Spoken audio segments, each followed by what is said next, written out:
Fat loss అంటే 100 grams rice తినడం కాదు మామ, 300 గ్రామ్స్ చికెన్ ని డైజెస్ట్ చేసుకోవడం. చాలా మంది ఇన్ఫ్లుయెన్సర్ డైట్లు చూసి ఇప్పుడే జిమ్ స్టార్ట్ చేసిన వాళ్ళు కూడా ప్లేట్ నిండా ప్రోటీన్ పెట్టేసుకుంటున్నారు. కానీ మీ బాడీ దాన్ని యాక్సెప్ట్ చేస్తుందా?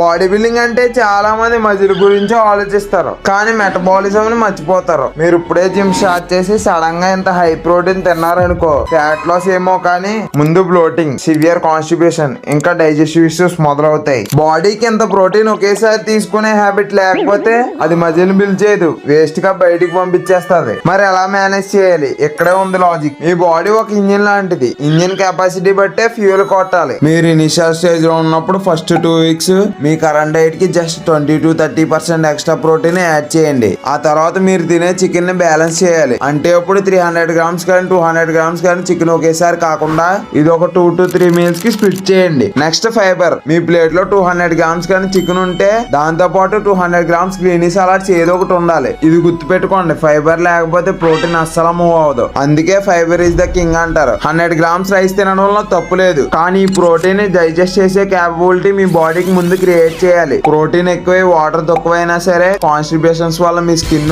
ఎనర్జీ రెండు దొబ్బుతాయి. ఫ్యాట్ లాస్ అంటే బాడీని టార్చర్ పెట్టడం కాదు, బాడీతో నెగోషియేట్ చేయడం. మజిల్ కావాలి కానీ డైజెస్టివ్ ఇష్యూస్ వద్దనుకుంటే స్టార్ట్ స్లో, స్టే కన్సిస్టెంట్. ఇదే real logic. Follow for more real fitness.